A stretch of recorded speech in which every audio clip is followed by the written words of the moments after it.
Hi, it's Anna here, lactation consultant and mindful breastfeeding coach. Thanks so much for downloading my free worksheet on how to carve out some time for yourself, no matter what age your child is. So I know that lots of you have got newborn babies, children. You're probably thinking, what is Anna going on about? How on earth am I supposed to carve out time for myself when I'm breastfeeding round the clock?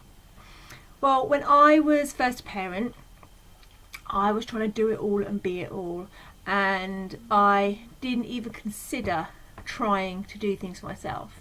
In fact, my husband used to really prioritise doing things for himself, and I used to think, how selfish is he doing that when I'm around the house and out with the kids and doing everything.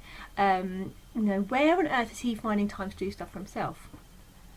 And then over the years I kind of discovered, after a massive burnout and illness, that actually it's about time I started prioritising myself. And if only someone had said it to me in the very beginning when my children were small, then I wouldn't have got to the situation that I did. So I would like to encourage you that no matter what age your baby is, or your children, or how many you've got, or what your work situation is, that we can always make time for ourselves. And in fact we need to prioritize it, because otherwise the same thing that happened to me will happen to you. You will get burnt out, you will become unwell, or whatever else happens to people when they're doing too much and they're trying to be everything for everyone. So I just thought I'd run through the worksheet with my answers, just to give you an idea in case you're getting a little bit stuck. The idea of this is to start you thinking about where you can find time for yourself, and also what you would like to do with that time for yourself, because sometimes when we're so busy doing things for others, especially for those little children who need us so much, we're not even sure what time for ourselves would look like. So for me, question one is, what is your ultimate me time goal if you had no restrictions? So this is like if you had no kids, for example, or even if you do have kids, you've got someone who can look after them whenever you want. Maybe it's even doing something with your kids and your family. Whatever it is, write it down. For me, it is a beach holiday with my friends. That is what I love, okay? I love to be by the sea. So then pick 3 aspects of this that would make it feel awesome. So for me, I'm really thinking about what is it about that holiday that makes it awesome for me? So for me, it is feeling the sun on my skin, so being in a warm place and feeling how great it is to have the warm sunshine shining on me. Number 2 is that I love to be by the water. It's something I absolutely adore. I love the sound of the waves, I love the freshness coming off the sea. If it's warm, I love swimming in the sea. I just absolutely love it. And number 3 for me is to have no interruptions. So as parents, we have lots of interruptions, don't we? Or if we've got a baby, they need us all the time, and young children do as well, and of course that's absolutely right. But we need to prioritise ourselves so that we can do that in a really in the right way, in a way that we've filled our own cup up first before we're able to give to others, and that's really important with parenting. So then have a look at who your helpers are. So I know not all of you are necessarily going to have a partner that can help you, but who are your helpers, or what other people can you get in to help you to make sure that you can have some time to yourself?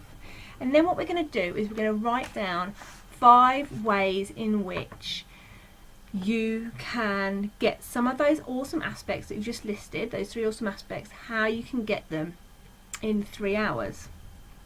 So for me, I have written down, for example, I could go for some lunch with some friends without kids around, so have an actual grown-up conversation with no interruptions, which are one of my awesome aspects. I could have a walk along the beach. I could go for a nice long run. Those are things that I really enjoy doing. And then write down 5 things that you can do, 5 of those awesome aspects that you can do and how you could do them in 1 hour. So for me, again, a shorter walk along the beach. I could meditate, I could go for a short run, I can have a bath, I can sit in the garden and enjoy the sunshine if it's a nice sunny day, and carry on. So more, see if you can get 5 of those. Then once you've done that, then you can start to see how those little aspects of things that you really fill you up, the things that make you feel really good about life, how you can perhaps start to put them into short periods in your day. And then the next thing I want you to do is I want you to schedule them in. I want you to make a commitment. I want you to say, I'm going to do this. And you need to get someone on board probably to help you with that, especially if you've got a young baby. So for me, my kids are a bit older. When my husband is at home and he's not leaving for work early and he's perhaps going for work a bit later, I will make my time in the morning. That's what works for us.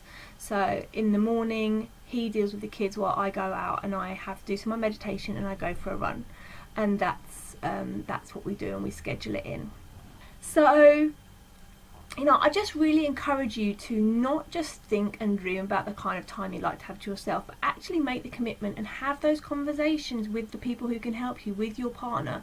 You know, schedule it in and prioritise it, and then do it week on week on week. Plan it in every single week. Me and my husband, we have a chat on a Sunday night. We go through our diaries. We talk about not just the stuff that has to get done, like, you know, this child's got this party, or, you know, I've got this meeting here, I'm going to be going here this day, but the self-care stuff, well, this morning I'm going to spend an hour doing my meditating and going for a run before I do anything for anyone else in the house. And he'll put in his things, and we kind of, it's like a bit of a negotiation, but it really, really works. And then as your kids get older, as your baby gets older, as, for example, feeds are, perhaps there's a little bit more time between feeds, so your baby in the first weeks is feeding loads and loads and loads, and perhaps in that time all you're going to be able to do is perhaps get a family member over so that you can have a bath, yeah, with some candles and perhaps some nice music and some essential oils, and really just nurture yourself, even if it's just for half an hour.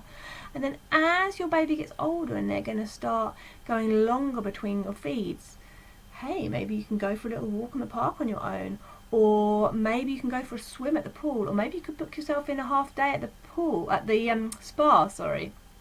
So there's lots of things that, you know, it's about really thinking what you could do.